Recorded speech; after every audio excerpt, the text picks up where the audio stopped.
ये हम खड़े हैं देवघर जिला के देवघर प्रखंड के पंदनबेड़ा गांव में। यहाँ हम आपको एक ऐसे युवा किसान से मिलाएंगे जिन्हें झारखंड सरकार ने 2018 में उन्नत खेती की प्रशिक्षण देने के लिए और फील्ड मैनेजमेंट के लिए इजराइल भेजा था। जी हाँ, हम बात कर रहे हैं देवघर जिला के ही वकील यादव का। वकील यादव एक ऐसे किसान हैं जिन्होंने ग्रेजुएशन करने के बाद बीएड किया। बीएड के बाद क्या कहते हैं आपको पीजीडीआरडी का कोर्स किया। आगे भी और इनके मन में भावना थी कि भाई अगर किसी प्रकार का कोई वैकेंसी आएगी सरकार की तो हम नौकरी करेंगे, लेकिन इन्होंने नौकरी को भी थोड़ा सा दरकिनार किया और अपना पूरा क्षमता पूरी मेहनत किसानी और खेती में लगा दी। आज वे 10 एकड़ की भूमि पर उन्नत खेती कर रहे हैं। हम आपको एक ऐसे युवा शिक्षित किसान से मिलाएंगे वकील यादव से। वकील जी, रिपब्लिक नेशन में आपका स्वागत है। कैसे हैं आप? बहुत अच्छे हैं सर। इतना एक एजुकेशन लेने के बाद, इतनी पढ़ाई करने के बाद नौकरी की मन में लालसा थी, तो फिर आप खेती गृहस्थी एग्रीकल्चर की तरफ कैसे आपका रुझान है? एक्चुअली देखा जाए सर तो मैट्रिक पास करने के बाद ही हम पढ़ाई के साथ साथ खेती में भी अपना रुचि रखने लगे। धीरे धीरे बाबूजी के साथ काम करते रहे। इंटर करने के बाद मेरा और धीरे धीरे लगाव होते गया। पहली बार मेरा एक लगभग 7-8 एकड़ का जो प्लॉट है वो एक समय बहुत ही बंजर हुआ करते थे, तो जो है सो नेशनल हॉर्टिकल्चर मिशन के माध्यम से एनजीओ के सहयोग से यहाँ पे बागवानी करने का मौका मिला। तो इसमें बागवानी किए। बागवानी के साथ ही इसमें मनरेगा का भी कुआं मिला, उसका निर्माण किए। और बागवानी में इंटरक्रॉपिंग के रूप में पहली बार हमने ऊल की खेती किया था, जो कृषि विज्ञान केंद्र सुजानी के सहयोग से हमको बीज मिला था। तो पहली बार मुझे 80,000 का इनकम हुआ था उस समय। तो मुझे लगा कि नहीं, खेती भी एक अच्छा रोज़गार है, इसमें भी हम अपना भविष्य को बना सकते हैं। तो पढ़ाई के साथ साथ जो है सो मेरा रुझान खेती की ओर बढ़ते गया और आज हम खेती के हर एक पार्ट्स को अपनाए हुए हैं। और मेरा कोशिश रहता है कि जहाँ भी खेती करें, मेरा एक भी जगह जो है सो बेकार पड़ा हुआ नहीं रहे, पूरी तरह से उसका हम लोग उपयोग करने का हम कोशिश करते हैं। जैसा कि आप देख पा रहे हैं कि आम पेड़ के बीच में हमने अमरूद का भी पौधा लगाया है, ओल का भी खेती किया है। ये हटने के बाद फिर हमने सब्जी का खेती शुरू कर दिया है। मतलब पूरी तरह से ज़मीन का उपयोग करके और एक अच्छा खासा आमदनी कर रहे हैं। इसमें कहीं कोई दो राय नहीं है। हम जब मुझे इसमें ज़्यादा लगाव आ गया तो धीरे धीरे हम पढ़ाई से की तलाश में जो थे उसको दरकिनार करते हुए पूरी तरह से वैसे क्योंकि बंजर भूमि का आपने सुना होगा दिया है, तो काफ़ी इसमें मेहनत तो करना पड़ता होगा इसके संरक्षण के लिए, इसके लिए और आपको टेक्निकल पढ़ाई एग्रीकल्चर के माध्यम से जानकारी लेना पड़ता होगा। क्या इसमें जिला प्रशासन और सरकार का सहयोग रहा है? बिल्कुल सर, हम ऐसे कोई एग्रीकल्चर का डिग्री नहीं लिए हुए हैं, लेकिन प्रशिक्षण की बात जहाँ तक है, मैंने एग्रीकल्चर का हर एक प्रशिक्षण में भाग लिया और अच्छे तरीके से उसको सीखने का कोशिश किया। और उसको आज हम जो है सो धरातल पे उतार रहे हैं। ये प्रैक्टिकल जितना लोग पढ़ के थ्योरी से नॉलेज लेते हैं, उससे ज़्यादा कहीं ना कहीं हम प्रैक्टिकल करके सीखे हुए हैं और आज हम इस काम को कर रहे हैं। आप देख सकेंगे यहाँ के हमारे चारों तरफ बड़े बड़े आम के वृक्ष हैं, छोटे छोटे भी बड़े बड़े भी, सब किस्म के आम। इस बार आम की खेती कैसी रही? मंजर तो बहुत अच्छा रहा, लेकिन खेती में होता क्या है कि का मार कभी कभी झेलना पड़ता है किसानों को। तो जब मंजर आया तो मुझे लगा कि नहीं, इस बार बहुत ज़्यादा इनकम होने की संभावना है। लेकिन बीच में एक मधुआ बीमारी का अटैक हो गया, जिससे हम जो है अपने आम को रक्षा नहीं कर पाया। इसमें हमको लगता है 50% मुझे नुकसान सहना पड़ा इस बार। और अगले बार उस बीमारी से कैसे हम बच सकें, उसके बारे में जानकारी मुझे मिल गई है। हम कोशिश करेंगे कि अगले साल मधुआ बीमारी का अटैक हमारे बगान पे नहीं हो। ऐसा नहीं है नुकसान होने के बाद आप उत्साहित नहीं हुए वकील जी और लगा कि उसको फिर से कैसे डिस्कवर किया जाएगा, क्या किया जाएगा?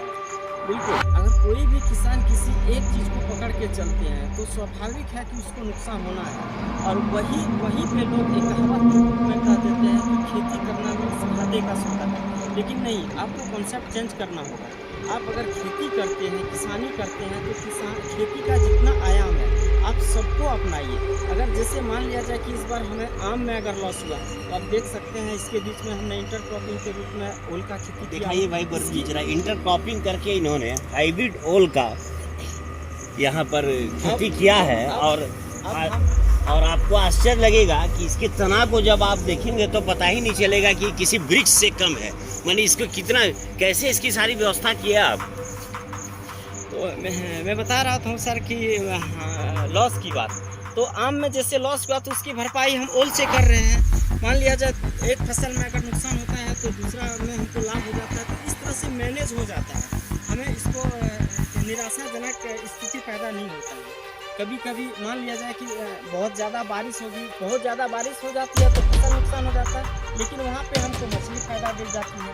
इसमें जैसे हम मनरेगा से जो तालाब करवाए हैं, डोभा करवाए हैं, उसमें हम स्पोन से उत्पादन कर लेते हैं। ज़्यादा बारिश होती है तो उत्पादन मेरा अच्छे ढंग से हो जाता है, तो वहाँ से मुझे इनकम मिल जाती है। बारिश कम होती है, मछली पालन प्रभावित होता है तो सब्जी से पैसा मिल जाता है। इस तरह से अगर आप किसी के हर एक पार्ट्स को अपनाए हुए हैं तो कहीं ना कहीं आपको ये कभी घाटे का सौदा नहीं करना होगा, और ना ही सौदा का आपको कभी ना कहीं एक दूसरे का एक पूरक होता है जो भरपाई कर ही देता है। भरपाई कर देता है। देखिए वकील जी खेती तो कर रहे हैं ओल की, आम की, अमरूद की वृक्ष लगाए हुए हैं, फलदार वृक्ष। उसके अलावा फिशरीज का भी काम देख रहे हैं, मछली है। आप क्या रंगीन मछली का भी सुने कुछ स्कीम में आया था, इस तरह का आप इसको कर रहे हैं? रंगीन मछली एक जैसलमेर और मत्स्य विभाग के कम्बिनेशन से जो है से एक मछली पालन का नया योजना इस बार पायलट प्रोजेक्ट के रूप में आया हुआ है, जो कि हमारे पड़ोसी गाँव में काकुली में कुछ महिला लोग कर रही है। उसको इस बार अच्छा ग्रोथ हो रहा है, तो मुझे भी उसका मॉनिटरिंग करने का मौका मिला। हम भी बीच में जाके देखते हैं और उसको थोड़ा सा और मोटिवेट करते हैं महिलाओं को कि नहीं, ये एक अच्छा बिजनेस है। आप अपना दूसरा बिजनेस के साथ साथ पार्ट्स टाइम के रूप में आप इसको कर सकते हैं और ये घर बैठे एक अच्छा आमदनी दे सकता है। तो वो भी एक अच्छा एक तरह से कहिए कि एडिशनल जॉब के रूप में मेरा कैलकुलेट किया जाए वकील जी तो पूछने में थोड़ा सिनाजी भेज रहे हैं, लेकिन क्या आप बता सकते हैं कि इससे एक लमसम कितनी आमदनी आपको मासिक हो जाती है? अगर हम मासिक आमदनी एक्चुअली देखिए सर, इसी में क्या होता है कि आप पर महीना अगर कहिएगा कि इतना मेरा इनकम हो रहा है तो ऐसा नहीं होता। आप पूरे एक वर्ष का आमदनी को अगर कैलकुलेट कीजिएगा तो आपको समझ में आएगा कि यहाँ पे मुझे इतना लॉस हुआ, फिर इस फसल में मुझे इतना फायदा हुआ। तो एक ऑल ओवर कहा जाए तो सालाना अगर हम अपने आमदनी को देखें तो 5 से 6 लाख रुपया आराम से हो जाता है। आने वाले नई पीढ़ी को आप चाहेंगे कि वो खेती में आवे? हम तो चाहेंगे कि लोग प्रेरित हों, पढ़ लिख के लोग रोजी रोजगार के लिए दूसरी जगह जाते हैं, अन्य प्रदेशों में जाते हैं, उनका भी प्लान उठेगा और उनके पास अगर खेती है तो वो अपने लिए आप लोगों के जैसे लोगों के बीच में या सरकार की योजनाओं का लाभ लेकर अपने ही गाँव में खेती कर सकते हैं। एक बार आप अपील कर दीजिए लोगों से कम कि खेती के प्रति उनका जो है सो भावना हो, समर्पण हो। हम अपने ज़िले के नौजवान किसान भाइयों या फिर जो भी शिक्षित युवा है, मैं उनसे अपील करना चाहता हूँ। अपने झारखंड के सारे शिक्षित बेरोजगार युवाओं से अपील करना चाहता हूँ कि जिनके पास ज़मीन है या फिर नहीं भी है, बहुत सारे कृषि में ऐसा पार्ट्स है जिसके पास ज़मीन नहीं है, वो भी अगर चाहे तो अपना एक अच्छा खासा रोजगार उसमें स्टैंड कर सकते हैं। बहुत सारा इस तरह से हमारे झारखंड सरकार के द्वारा योजनाएं चलाई जाती है, जो कि भूमिहीन किसान भी एक अपना अच्छा खासा आमदनी कर सकता है। तो इसमें कहीं कोई दो राय नहीं है। अगर आप सही मन से, दिल से, मेहनत से और अपना शिक्षा का जो आपने शिक्षा का ग्रहण किया उसका अगर सदुपयोग करना चाहते हैं तो एग्रीकल्चर कभी घाटे का सौदा नहीं है। आप अपना एक अच्छा जीवन यापन उसमें व्यतीत कर सकते हैं। आप रोजगार के तलाश में 30 से 40 वर्ष लोग उम्र अपना बिता देते हैं, फिर भी रोज़गार नहीं मिल पाता है जॉब के चक्कर में। तो ऐसा हम चाहेंगे कि ना करें। जिनके पास साधन है या फिर जो शिक्षा ग्रहण किए हैं उसका उपयोग आप निश्चित तौर पे खेती में करें, तो कभी घाटा आपको नहीं देगा। बड़ा सुंदर बात का। तो अगर हमारे पास बंजर भूमि है, हमारे पास छोटी सी भी प्लॉट है, तो उसमें खेती करके अपने आप को स्टेबल कर सकते हैं, फ्यूचर को बना सकते हैं। साथ ही झारखंड सरकार के द्वारा, केंद्र सरकार के द्वारा लगातार जो योजनाएं आती हैं कृषि डिपार्टमेंट में, एग्रीकल्चर डिपार्टमेंट में, उसका भी लाभ उनको मिलेगा। और वकील यादव ने जैसा बताया कि झारखंड सरकार और जिला प्रशासन का भी बड़ा अहम रोल रहा है इनके खेती को प्रश्रय देने के लिए और इनको सपोर्ट करने के लिए। पुनः एक बार सिन्हा जी समोसा भूल करेंगे कि पलायन करने से ज़्यादा अच्छा है कि हम अपनी भूमि को पकड़ें, अपनी ज़मीन को पकड़ें और खेती करें। इतना ही नहीं, वकील यादव ने बेबाक तरीके से अपनी बात को रखा कि आप मासिक बात छोड़िए, वार्षिक रूप से 5 से 6 लाख रुपया आप आमदनी कर सकते हैं। जबकि ये भी 10 एकड़ की भूमि में खेती कर रहे हैं और सब्जी के साथ साथ फलदार वृक्ष भी लगाए हैं। आज सिन्हा जी आपको रविवार के दिन लेके आए थे अपने युवा साथी के यहाँ, जो एक किसान हैं, शिक्षित किसान हैं। पुनः आपको किसी एक अतिथि से मिलाएंगे जो एग्रीकल्चर डिपार्टमेंट से जुड़े हुए या अन्य व्यवसाय से जुड़े होंगे। देखते रहें रिपब्लिक नेशन। धन्यवाद।